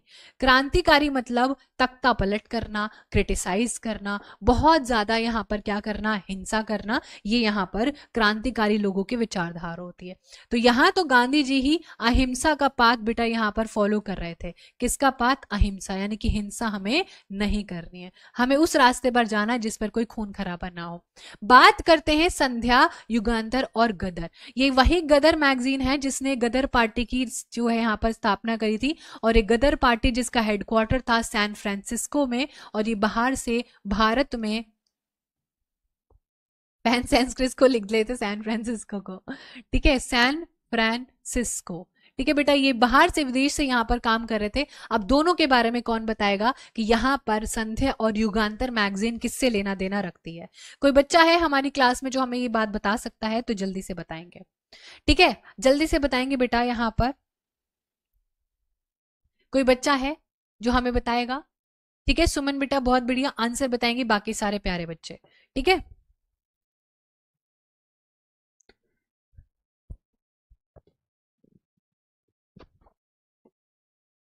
चलिए, ये जो आपको युगांतर दिख रहा है, अगर आपने अनुशीलन समिति का नाम सुना है तो ये उसी से ही लेना देना रखती है। यहाँ पर इस वाली जो ये युगांतर है बेटा, इसने इंडियन नेशनल कांग्रेस का बहिष्कार करा है। इस मैगजीन में बोला है कि एकदम कुछ भी नहीं करेंगे, ये बिल्कुल खराब है, इन पर विश्वास नहीं किया जा सकता। इस मैगजीन में बोला कि इनको जड़ से मिटाना पड़ेगा, और जो भी सारी चीजें इंडियन नेशनल कांग्रेस कर रही है उसका यहाँ पर जो है खराब होते हुए नजर आएंगी। ठीक है, उसके बाद है संध्या बेटा। संध्या ने जो ये मैगजीन थी, इसने बंगाल विभाजन का यहाँ पर, ये बंगाल विभाजन के टाइम पर बहुत ज्यादा प्रचलन में थी, यानी कि ऑब्वियसली साल क्या हो जाएगा, 1905 में इसने बंगाल विभाजन के जो है टाइम पर बहुत अपना, इसको पढ़ पढ़ के लोग गढ़ से बाहर निकलते थे और प्रदर्शन करने में बहुत ज्यादा आगे थे। ठीक है, बैंगलोर विभाजन लिख दिया, इतनी जल्दी थी कि बैंगलोर बंगाल बन जाएगा। ठीक है, चलिए बहुत बढ़िया, अगला सवाल करेंगे हमारी स्क्रीन पर आता हुआ। ये तो आई होप किसी का गलत नहीं होने वाला है, please don't make the highest mistake. ठीक है निक्की बेटा, these are all NCERT questions. अगर आपने एनसीईआरटी अच्छे से पढ़ी है तो डेफिनेटली, हम अभी जिंदा है ना, जरूरी थोड़ी 60 में से 60 लेके आने। कौन कह रहा है 60 में से 60 लेके आने, और पेपर क्लियर करना है मात्र। कौन से न्यूज़पेपर में नाम आ जाएगा 150 में से 150 ले आओगे? नहीं ना, है ना? ठीक है, चलिए, है ना, वेरी सिंपल आंसर क्या है, गांधी जी द्वारा यहाँ पर अनुपम, रुखसाना, पूजा गौतम, सतवीर कुमार। चलिए बहुत बढ़िया, मजा ही आ गया। गांधी जी द्वारा भारत में पहली बार सत्याग्रह आंदोलन बिहार में कहाँ प्रारंभ किया गया था? That was Champaran, none other than. कहाँ पर है बेटा? बिहार में है, और बिहार का चंपारण है। चंपारण में नील की खेती करी जा रही थी, किसान बहुत परेशान थे बेचारे, बहुत निराश थे। उनके लिए एक किसान बहुत ही बड़ा रोल प्ले करते हैं, राजकुमार शुक्ला जी। पूरा एनसीईआरटी में दिया हुआ है कहावत, पूरी एनसीईआरटी में कहानी छपी हुई है ये, है ना। अब तुमको ऐसे ही तो सरकार जो है सरकारी टीचर नहीं बनने देगा, है ना। तुमसे भैया बहुत रगड़ा मांगेगा, बोलेगा कि बच्चे ने मेहनत करी है, हमारा भविष्य सही हाथों में जा रहा है। ठीक है, तो इस तरीके से हमें पता होना चाहिए। ठीक है, हाँ जी बेटा, तिनखटिया सिस्टम लागू था, गांधी जी ने वहां पर सत्याग्रह किया। सत्याग्रह दो शब्दों से बना है, सत्य और ग्रह, यानी कि सत्ता के खिलाफ यहाँ पर क्या करना। ठीक है, तो ये सारी चीजें आप लोगों को देखनी पड़ेंगी। ठीक है, चलिए अगला क्वेश्चन करते हैं, और अगला क्वेश्चन करते हैं, और बहुत सुंदर क्वेश्चन है, चलो करो। अखिल भारतीय किसान सभा के प्रथम सत्र की अध्यक्षता किसने की? स्वामी सजानंद जी, इंदुलाल याग्निक, एन पेंटेड रंगा ही कर दिया, मतलब ट्रांसलेशन देख रहे हो, ऐसे होगा एन रंगा। भाई गूगल भाई क्या चाहते थे तुम? ठीक है, और पीसी जोशी, बेटा बताओ जल्दी से। डेट याद नहीं रहता है, बता रहे हैं ट्रिक, बता रहे हैं। 4 बार पढ़ो, 5 बार पढ़ो, डेट तुम्हारे सामने पेश हो जाएगी। डेट याद रखने का यही तरीका है। और एक तरीका ये है कि आप यहाँ पर क्या कर सकते हो, एक पेपर लेके उस पर इंपॉर्टेंट डेट्स लिख लो और उसको दिन में 3-4 बार देखो। ठीक है, और उसकी कुछ शॉर्ट ट्रिक बना लो। चलिए अब बात करते हैं ऑल इंडिया किसान सभा। अखिल भारतीय किसान सभा के प्रथम शस्त्र की अध्यक्षता किसने की? इसका कहानी बहुत अच्छा खासा है। ऑब्वियसली हमारे किसान भी बहुत ज्यादा परेशान थे, और यहाँ पर जो मुद्दा उठाया जाएगा वो होगा जमींदारी सिस्टम। ये जो जमींदारी सिस्टम था उसके खिलाफ बहुत ज्यादा लोग अपनी आवाज उठाना शुरू करेंगे, और जिनमें से जो ये जमींदारी सिस्टम होता था, याद रखना, हमारे खुद के जो मूल रूप से भारत के लोग होते थे, जो अमीर होते थे, वो हमारे गरीब लोगों को परेशान करते थे। तो याद रखना, ऐसा कभी भी नहीं हुआ है कि सिर्फ अंग्रेजी भी खराब थे, यानी कि हमारे खुद के लोग भी हमारे लोगों को परेशान करते थे। ठीक है, तो यहाँ पर याद रखना बेटा, ये जो जमींदारी सिस्टम था, ठीक है, ये जो यहाँ पर जमींदारी सिस्टम आप लोगों को देखने को मिलेगा, ठीक है, ये जो आप लोगों को यहाँ पर जमींदारी सिस्टम यानी कि जमींदारी प्रणाली देखने को मिलेगी, इसी के खिलाफ यहाँ पर बहुत सारे व्यक्तियों को इकट्ठा करके एक अपने किसानों की सभा बनाई जाएगी। ठीक है, बहुत बढ़िया बेटा, और ये समय अब बीत चुका होगा 1936, और ये कहानी है किसकी? ये है स्वामी सजानंद। ये आप लोगों का एग्जाम जो है, ये है, ये आपका जो यूपी के बहुत सारे टीजीटी एग्जाम्स होते हैं, है ना, यूपी के इवन पीजीटी एग्जाम्स होते हैं बेटा, उनमें भी आ चुका है, यानी कि ये बहुत हायर लेवल का क्वेश्चन है और आपको ये पता होना चाहिए। तो ये कहानी थी कि जमींदार क्या करते थे बेटा, हमारी जमीन जैसे ना हमारे किसानों से रेंट पे ले लेते थे, है ना। और यहाँ पर क्या है, आप लोगों को याद रखना होगा कि किसान जब यहाँ पर अपनी जमीन रेंट पर देते थे तो बहुत बार उनकी फसल फेल हो जाती थी, या बहुत ज्यादा, जब यहाँ पर आप लोगों को टाइम देखने को मिलेगा कि बहुत बार वो पैसा भी नहीं चुका पाते थे, तो यहाँ पर आप लोगों को जो है यहाँ पर सारी चीजें देखने को मिलेंगी। ठीक है, तो यहाँ पर क्या है, आप लोगों को ये सारी चीजें देखने को मिलेंगी। तो जो जमींदार थे वो हमारे किसानों को यहाँ पर विशाखा बेटा परेशान कर रहे थे, जिसके खिलाफ स्वामी सजानंद का एक बहुत ही महत्वपूर्ण रोल था, और ये लखनऊ में इन्होंने इस पूरी संस्था की स्थापना की थी, और इसकी अध्यक्षता भी इन्होंने ही निभाई थी। ठीक है बेटा, तो यहाँ पर ये सारी चीजें आपको पता होनी चाहिए। तो उसके बाद आपको पता है कि खुद सोचो, तुम लोग यहाँ पर क्या है 80 रुपए कमा रहे हो, और कोई सामने वाला तुमसे 100 रुपए की डिमांड करने लग जाए, तो तुम्हारा भी चक्रव्यूह जो है फंस जाओगे। अब तुम उस डिमांड के चक्कर में, अदरवाइज मैं तुमको बोलूँ कि नहीं घर से उठा लेंगे, बहुत मारेंगे पीटेंगे, है ना। तो यहाँ पर क्या है, सारी चीजें आप लोगों को देखने को मिलेंगी। तो यहाँ पर यही हो रहा था, जो हमारा पूरा लैंड रेवेन्यू होता था बेटा, वो बहुत ज्यादा लिया जाता था, यानी कि जो जमीनी कर होता था, भू राजस्व जिसको कहते हैं बेटा, उसके खिलाफ ये पूरा यहाँ पर आप लोगों को विद्रोह देखने को मिलेगा। ठीक है, तो ये हम लोगों की पूरी कहानी है जो कि हमें पता होनी चाहिए।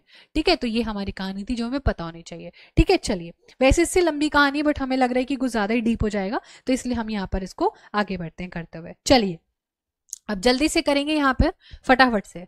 ठीक है, जल्दी से करेंगे बेटा। हाँ जी, लैंड टैक्स, बहुत बढ़िया, मेरी गोग्रोई बेटा, बहुत बढ़िया, I hope I am pronouncing your name correctly. ठीक है, चलिए, ठीक है, अभी सिर्फ YouTube, we are only doing YouTube right now. ठीक है, इवेंचुअली जो है यहाँ पर मैम और डीप पढ़ाइए, जानी ले लो हमारी है। चलो आंसर दीजिए। अब ये ट्रेड यूनियन क्या होगा, इसकी पूरी कहानी बताते हैं। बंबई में अखिल भारतीय व्यापार संघ कांग्रेस की स्थापना कब हुई? When was the all India trade union Congress establish in Bombay? अब ये क्या था, ये व्यापार से रिलेटेड है, अब इसकी कहानी बताएंगे, बहुत मस्त तुमको। पहले तुम आंसर करने की कोशिश करो, हम जब तक एक सिप पानी पी ले, जब तक तुम आंसर करने की शुरुआत करो।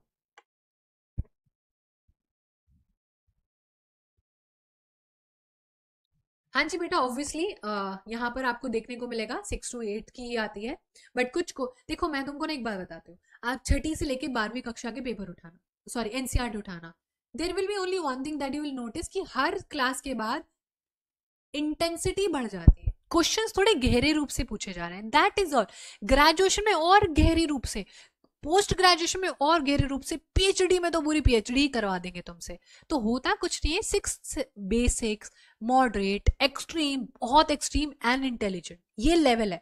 लाइक ये फ्लाइट ऐसे जा रही है हमारी, ठीक है। तो 6, 7, 8 से बेसिक्स क्लियर होंगे, 9, 10 से फाउंडेशन स्ट्रांग होगी, 11, 12 एनसीईआरटी मतलब तुम्हें तुम्हारी नॉलेज को हिला भी नहीं सकता, ठीक है। चलिए अब आंसर बताएंगे। अभी जो ट्रेड यूनियन था ये था एक लेबर जो क्लास थी वो बहुत परेशान थी, ठीक है। ये था बेटा लेबर्स का इशू। लेबर्स कौन होते हैं? जो लोग बंधुआ मजदूरी कर रहे थे, बहुत ज्यादा जो मजदूर लोग थे वो बहुत परेशान थे। हमारे लोगों से काम कराया जा रहा था और हमारे लोगों को पैसा एक भी रुपए का नहीं दिया जाता था। अब ध्यान से सुनना, पूरी कहानी हम अपनी दोहराएंगे जल्दी से, क्विकली याद करेंगे फटाफट से। हमारे को केक याद करना है। गांधी जी आते ही केक बना देते हैं। सबसे पहले केक बनाते हैं चंपारण में, याद है, याद है, याद है, याद है। फिर जाते हैं अहमदाबाद में, ठीक है, यहां पर आपको याद है, याद है। फिर जाते हैं खेड़ा में। तो ये कहानी जो केक की है ये तो हमें याद है। 1917, 1918, 1918, 1919 की पूरी टाइमलाइन हम लोगों को याद है। 1919 का रॉलेट एक्ट शॉर्ट फॉर्म में लिख रहे हैं। 1921 में गांधी जी निकाल के लेके आएंगे एनसीएम। एनसीएम को कहते हैं असहयोग आंदोलन। क्या कहते हैं बेटा? अरे भैया रे, असहयोग आंदोलन। ये जो असहयोग शब्द है बेटा, कोई बच्चा भैया पहले ही दिमाग कोई खा सकता है इतना? जल्दबाजी में लेट हो ही जाता है। असहयोग आंदोलन अभी प्यार से लिखा है तो भी मान गया, देख रहे हो, प्यार से कुछ भी हो सकता है, ठीक है। तो ये जो असहयोग आंदोलन था, एक मैगजीन, एक किताब है गांधी जी की, कोई किताब का नाम जानता है जिससे ये शब्द लिया गया है? तो ये जो पूरा समय चल रहा था ना, ये मत सोचना कि सिर्फ एक ही लोग परेशान थे, है ना। लवकुश बेटा याद रखना, ये मत सोचना कि सिर्फ तुम ही परेशान थे, हर कोई परेशान था। गांधी जी की एक किताब है जिससे ये शब्द असहयोग लिया गया है। उस किताब में इन्होंने लिखा है कि जब हमने अंग्रेजों को आने से पहले नहीं रोका या विद्रोह नहीं किया, तो अब इनको पीट के क्यों भगाना चाहते हो? इनका सहयोग करना छोड़ दो। तो ये जो नॉन कॉर्पोरेशन शब्द है, गांधी जी की किताब है, जिसका आंसर मेरे पास आ गया है, जिसने दिया है शेख गोशिया बेगम जी ने। तो हिंद स्वराज किताब है। फिर आया है दीपांकर शाह का आंसर, बिल्कुल करेक्ट बेटा। ये जो किताब है हिंद स्वराज, गांधी जी की किताब है जो कि इन्होंने लिखी थी, और इसी से ही इन्होंने शब्द नॉन कॉर्पोरेशन को निकाल के लेके आए। इस नॉन कॉर्पोरेशन को जब निकाला गया ना, और जब भी हो गया, तो पता चला कि भारत का हर हिस्सा बटा हुआ है। असम में जहां पर लोग चाय की खेती कर रहे हैं, यानी कि क्या कर रहे हैं, असम में लोग टी प्लांटेशन कर रहे थे, वो अपने खेत के बागान को छोड़ देते हैं क्योंकि वहां पर एक अलग कानून, इनलैंड इमिग्रेशन कानून लगाया गया है। फिर अगर हम यहां पर बॉम्बे को देखें, तो बॉम्बे में लोग व्यापार को लेके बहुत ज्यादा परेशान हैं, यानी कि ट्रेड को लेके। अगर हम अहमदाबाद में जाएं, ध्यान से सुनना पूरी कहानी, अगर हम अहमदाबाद में जाएं तो लोग फैक्ट्रीज को लेके, यानी कि मील में काम करने से लेके परेशान हैं। और अगर हम थोड़ा दक्षिण भारत के पास जाएं, यानी कि आंध्र प्रदेश में जाएं, तो लोग जंगलों को लेके परेशान हैं, यानी कि यहाँ पर आपको अलूरी सीताराम राजू नजर आएंगे, और यहाँ पर फॉरेस्ट को लेके, यानी कि जंगलों को लेके बेटा लोग परेशान थे। अब लोग जंगलों को लेके क्यों परेशान थे, सारी कहानी बता रहे हैं। तो भारत में ये देखा गया कि पेजेंट्स, यानी कि चंपारण हो गया, खेड़ा हो गया, गुजरात हो गया, हर किसी इंसान का अपना एक अलग मुद्दा था। ये बात गांधी जी को एनसीएम करने के बाद पता चली कि लोगों का एक गोल नहीं है, बल्कि दे हैव मल्टीपल गोल्स, उनके अलग अलग उद्देश्य हैं। इसीलिए गांधी जी ने जब बहुत बड़ा विद्रोह करा तो अगली बार नमक को चुना। और अगली बार नमक को क्यों चुना, ये बताएंगे सभी प्यारे बच्चे अपने दिमाग से। अब जंगलों की कटाई करके खेती करना चाहते थे, पैसा आएगा, अंग्रेज को ज्यादा पैसा मिलेगा। हमारे लोग जो जंगलों में रहते थे उनका घर टूट रहा था। अहमदाबाद में मील में काम करते थे, लोगों को टाइम से पैसा नहीं मिलता था। व्यापारी खुश नहीं थे क्योंकि ज्यादा पैसा नहीं कमा पा रहे थे। यहाँ पर चाय के बागानों में लोगों से काम करवाया जाता था क्योंकि चाय के बागानों में निकला नहीं जाता था, घर वालों से मिला नहीं जाता था, टैक्स लिया जाता था भर भर के। तो अब नमक का कानून, एक जो नमक जो है मुद्दा उठाया जाएगा, और नमक was a very basic need that everybody requires in their daily consumption. अब रोज डेली हमें नमक की जरूरत पड़ती है, और नमक एक ऐसा चीज है, चाहे कोई गरीब हो, चाहे कोई व्यापारी हो, चाहे कोई यहाँ पर चाय के बागान में काम करता हो, तो कॉमन जो चीज निकल के आती है, इसीलिए बेटा नमक को यूज किया जाता है। तो इस पूरी कहानी का ये मतलब है यहाँ पर कि हमने ये जो पूरा हमारा सवाल देखा था, यहाँ पर अब लोग अपने अपने मुद्दे उठा रहे थे और इसका आंसर है 1920। 1920 के समय पर ही लोग अपने अपने मुद्दे बेटा उठा रहे थे और इसको प्रिसाइड किया था लाला लाजपत राय जी ने। ठीक है, तो ये कहानी बेटा आपको यहाँ पर पता होनी चाहिए। ठीक है, बिल्कुल ठीक है। तो यहाँ पर यह बेटा सारी बातें आपको पता होनी चाहिए कि दिक्कत ये नहीं थी कि हम लोग आजादी ले नहीं पा रहे थे, दिक्कत ये थी कि हम लोग बहुत बार बिखर जाते थे। इसलिए सीडीएम को नमक का कानून आपको देखने को मिल जाएगा। चलिए अगला सवाल करते हैं। यहाँ पर बहुत सारे क्वेश्चन हम लोगों के बचे हुए हैं। ठीक है, तो यहाँ पर हम लोग बेटा अगला सवाल करते हैं। अगला सवाल हमारा कहाँ गया, जल्दी से करेंगे फटाफट से अगला सवाल। चलो जल्दी से बताओ, जल्दी जल्दी जल्दी, कम ऑन क्विकली। ठीक है, जल्दी जल्दी बताओ, है ना, बहुत बढ़िया बेटा। चलिए ओके मनीष, चलो बेटा आंसर पढ़ेंगे। आंसर राइट हुआ, चलो बहुत बढ़िया, मजा ही आ गया। Due to which incident did Gandhi ji withdraw the non corporation movement, किस घटना के कारण गांधी जी ने सहयोग आंदोलन, दोबारा नॉन कॉर्पोरेशन आ गया, वापस ले लिया, CTET 2021। Kakori incident, Chaura Chauri incident, Jallianwala Bagh incident, या फिर मुजफ्फर इंसिडेंट। मुजफ्फर इंसिडेंट नहीं होगा because we already did that and that happened in 1902, 1908 जो है 8 में। ये तो हमारा नहीं होगा रे भैया। ठीक है, ये तो हमारा नहीं होगा। जलियांवाला बाग होगा, चौरी चौरा होगा कि काकोरी होगा। काकोरी हुआ था 1925 में। ठीक है, चौरी चौरा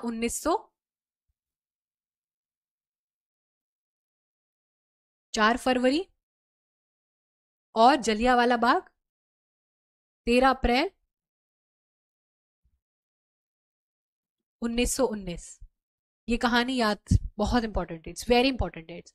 अब यहाँ पर याद रखना बेटा क्या है, जो हमारा काकोरी था, ये एक्चुअली में जो काकोरी था ये ट्रेन लूटने का था। एक ट्रेन जा रही थी अंग्रेजों की जिसमें बहुत सारा यहाँ पर सारी चीजें भरी पड़ी थी। तो ये चीजें आप लोगों को यहाँ पर याद रखनी है ना। हाँ ये बेटा ये 1902 होगा, 22 1922 4 फरवरी। तो यहाँ पर आपको याद रखना 21 में शुरू हो गया था, बहुत दिनों तक चला, फिर यहाँ पर फेल हो गया। ठीक है, अब याद रखना 4 फरवरी 1922 में जो है चौरी चौरा होता है। काकोरी जो है ये एक ट्रेन से रिलेटेड, ट्रेन लूट ली थी, हमारे लोगों ने ट्रेन लूट ली थी अंग्रेजों की, तो ये ट्रेन लूटने से रिलेटेड था। जलियांवाला बाग आप पढ़ ही चुके, रॉलेट एक्ट के खिलाफ हम प्रदर्शन कर रहे थे, तो नॉन कॉर्पोरेशन का था, ऑप्शन नंबर बी बच जाता है। चौरी चौरा बिल्कुल करेक्ट है। चौरी चौरा एक्चुअली गोरखपुर डिस्ट्रिक्ट में एक जगह है जहां पर हुआ ये था, याद रखना, गोरखपुर।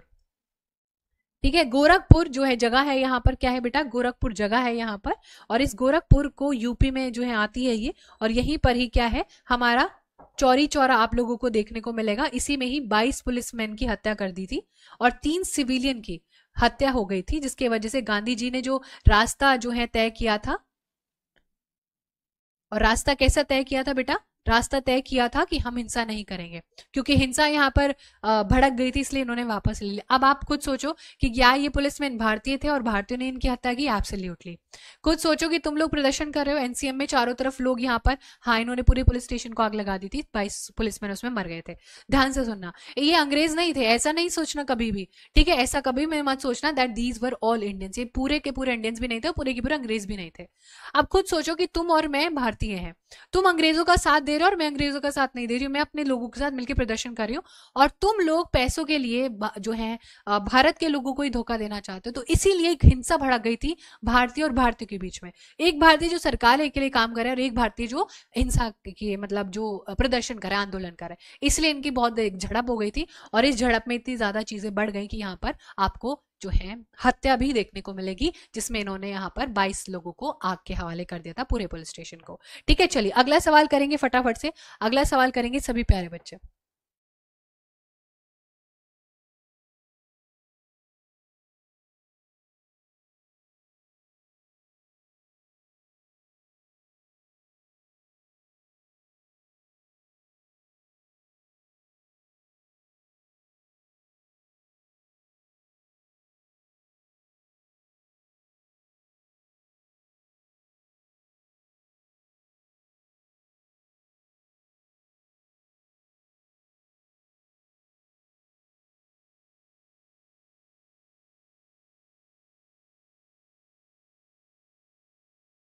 ठीक है भाई, चलो अगला सवाल करेंगे भाई फटाफट से, हाँ जी बेटा, क्या पूछ रहा है? Which of the following agreement took place on 5 मार्च 1931। तो 5 मार्च 1931 में निम्न में कौन सा समझौता हुआ है? जल्दी से बताएंगे बेटा। तो यहाँ पर ठीक है, बहुत बढ़िया। अमित कुमार, निधि वर्मा, रोशनी, यक्षित, मेघा कुमारी, दिनेश कुमार, अंशुमन मौर्य, बेटा बहुत बढ़िया। क्या तुम मौर्य वंश से हो, हिस्ट्री वाले? चलिए, तो इमरसन, अरे भैया कौन आ गए? इमरती गांधी जी आ गए। इमरसन गांधी समझौता, हेली गांधी समझौता, इरविन गांधी समझौता, गांधी साइमन समझौता। जल्दी से बताएंगे सभी प्यारे बच्चे, क्या होगा इसका सही जवाब? जल्दी से बताएंगे बेटा, इसका सही जवाब क्या होगा? ठीक है, इसका बिल्कुल सही आंसर आ गया है लक्ष्मी बेटा, बहुत बढ़िया बहुत बढ़िया। प्रियंका, सोनाली झा, अनुपम दास, गौरव शेख, करिश्मा शर्मा, बहुत बढ़िया। आंसर है बेटा यहाँ पर गांधी इरविन पैक्ट। आइए इसकी पूरी कहानी को समझते हैं। एक्चुअली में हुआ ये था कि जब हमने सीडीएम को लॉन्च किया, जब हमने सीडीएम को लॉन्च कर दिया, गांधी जी ने यहाँ पर पूरा जो है ये पूरा कितना दिनों तक कहाँ चले थे, कौन बच्चा है जो हमें बता सकता है ये पूरी कहानी? ठीक है, ठीक है, जल्दी से बताएंगे बेटा फटाफट से। एक्चुअली में गांधी जी ने इस समय नमक को चुना। नमक को क्यों चुना? क्योंकि वो कॉमन कॉज था। नमक सब लोग खाते हैं, हम लोग चाहे किसी भी चीज की तैयारी कर रहे हैं, हम लोग सब नमक खाते हैं, है ना। हम सब लोग सीडीपी की तैयारी तो कर ही रहे, सीडीपी जरूर आएगा, सब्जेक्टिव सबका अलग अलग नॉलेज हो सकता है। इसी प्रकार से नमक का कानून था। जब ये नमक का कानून जो है यहाँ पर तोड़ दिया, कहाँ से कहाँ गए थे? साबरमती से दांडी गए थे कि दांडी से साबरमती? जल्दी से बताएंगे फटाफट से। तो यहाँ पर आंसर क्या होगा, जल्दी से बताएंगे। तो you have to understand this one thing कि भाई यहाँ पर गांधी जी ने 240 मील चले थे। 240 मील वो अपने कितने वॉलंटियर्स के साथ? 78 वॉलंटियर्स के साथ। बेटा याद रखना, वॉलंटियर जो उनकी ऐसे लोग चुने थे उन्होंने जो हिंसा नहीं भड़काएंगे। साबरमती से, वो साबरमती जो नदी है हमारी, वहां से लेके वो बेटा दांडी पहुंचते हैं। ठीक है, हर रोज वो 10 मील चलते थे, यानी कि 24 दिन का उनका सफर था। 10 दिन और 10 मील रोज चलते थे। ठीक है, 10 मील चलते थे। तो यहाँ पर साबरमती से दांडी पहुंचते हैं, दांडी में नमक का कानून तोड़ के पानी को उबाल के नमक बनाते हैं। जिस दिन ये खबर पूरे भारत में पहुंचती है, चारों तरफ अफरा तफरी मच जाती है। और अब याद रखना ये कहानी कि 1929 में जो बीज जवाहरलाल नेहरू जी ने बोया था, कहां पर? लाहौर में। वहां पर लोग बहुत ज्यादा हिंसात्मक हो जाते हैं। वहां पर हिंसा इसलिए भड़क जाएगी क्योंकि उन्हें नया नया बताया गया है कि हिंसा भड़कने वाली है। ये सारी चीजें यहाँ पर यूज करनी है। सीडीएम एक ऐसा पहला यहाँ पर इंसिडेंट जहां पर महिलाओं का भी बहुत ज्यादा पार्टिसिपेशन, और जब ये हिंसा पूरे भारत में भड़की तो अंग्रेजों ने बहुत स्ट्रिक्ट रूल भी लिया। सबसे पहले इन्होंने गिरफ्तार किया अबुल गफर खान को, जो गांधी जी के बहुत ही फेवरेट डिसिपल थे, और उनकी गिरफ्तारी के बाद लाहौर में इतना अफरा तफरी मच गई कि सोचा भी नहीं जा सकता। फिर पूरे उत्तर भारत में और पूरा जो है सेंट्रल भारत में बहुत ज्यादा अफरा तफरी मची, जिसके कारणवश 1 लाख लोग गिरफ्तार कर लिए गए। लोगों का नाक रगड़वा रगड़वा के उनको घसीटा गया, उनको उनकी गाड़ी से पीछे बांध के, ठीक है, उनकी गाड़ी से पीछे बांध के घसीटा गया, जिसके कारणवश बहुत ज्यादा दिक्कत हुई। और जब ये सारी चीजें हुई तो गांधी जी ने जो है यहाँ पर दिल दहलाने वाली बात जो है वो देखी, तो उन्होंने एक समझौता साइन किया। ये समझौता था सेकेंड राउंड टेबल यानी कि गोल में जो सम्मेलन था उसमें जाने का, और वहां पर वो एग्री हो जाते हैं, लंदन में उनको बुलाया जाता है, और इसके बदले में ये कहा जाता है कि जितने भी लोगों को गिरफ्तार किया गया है उनको हम यहाँ पर छोड़ देंगे। एक इससे पहले गांधी जी ने लॉर्ड इरविन को चिट्ठी भी लिखी थी जिसमें उन्होंने 11 डिमांड्स की मांग की थी, उनमें से लॉर्ड इरविन ने एक भी नहीं मानी थी। पर गांधी जी को ये चाहते हुए कि मेरे लोगों की जान बच जाए, समझौता एग्री करना पड़ा, और फिर वो लंदन चले जाते हैं सेकेंड राउंड टेबल कॉन्फ्रेंस करने, जो कि अगेन सिर्फ गांधी जी ने जो है कांग्रेस ने अटेंड करी थी। बाकी टोटल 3 हुई है ऐसी, ये जो सम्मेलन थे बेटा 3 हुए हैं। और ऐसे सम्मेलन 3 जब हुए तो आपको याद रखना है ये बात कि कांग्रेस ने सिर्फ ये एक अटेंड करी थी। ऐसे व्यक्ति जिन्होंने सारी कॉन्फ्रेंस अटेंड करी थी वो थे B.R. अम्बेडकर जी। और जब ये वापस आए तो कुछ समझौता हुआ नहीं, क्योंकि जो ब्रिटिशर्स चाहते थे वो हम नहीं मान रहे थे, और जो हम चाहते थे वो ब्रिटिशर्स नहीं चाहते थे, तो कोई समझौता हुआ नहीं, और गांधी जी निराश होकर भारत वापस आ जाते हैं। तो पता चलता है कि मामला पूरा ठंडा पड़ चुका है।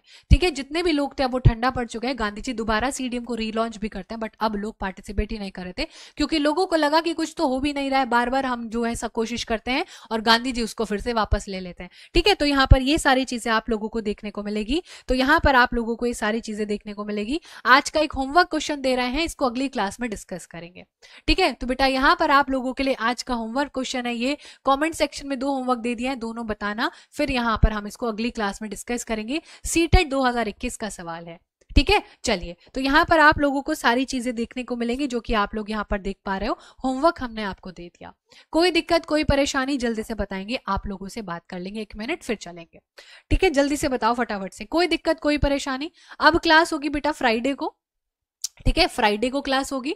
अगर आप लोग कमेंट सेक्शन में ऑब्वियसली डेली क्लास की डिमांड करेंगे तो हम कंसीडर करेंगे, है ना। अगर डिमांड एसएसटी की कम है तो ऑब्वियसली फिर 3 ही दिन क्लास होगी। अगर आपका कमेंट सेक्शन में यानी कि जो वीडियो के बाद कमेंट सेक्शन आता है उसमें आप लिखोगे तो मैं पढ़ूंगी तो फिर क्लास का बात होगी, तो फिर मंडे टू फ्राइडे हम यहाँ पर देख सकते हैं। अगर यहाँ पर डिमांड होगी तो डेफिनेटली, बट नेक्स्ट क्लास बेटा होगी 12:45 पर फ्राइडे को, जिसमें हम सिविक्स का इंट्रोडक्शन करेंगे। डेडली क्लास, चलिए बहुत मजा आया। ठीक है, चलिए अब मिलते हैं आपसे अगली क्लास में 12:45 पर। बहुत ज्यादा माइक उलझ रहा है, ठीक है, चलिए, है ना। हाँ जी बेटा, पेपर 2 के लिए है, एंड ऑब्वियसली जब आप पेपर 2 की तैयारी कर रहे हो तो ये मत सोचना कि आप सिर्फ पेपर 2 की कर रहे हो, आप टीजीसी एसएसटी की भी तैयारी कर रहे हो एक तरीके से। ठीक है, तो आपको बातों बातों में हम सब पढ़ा देंगे। ठीक है, चलिए, so thank you so much everyone, आप सभी के लिए ढेर सारा प्यार, love you all so much.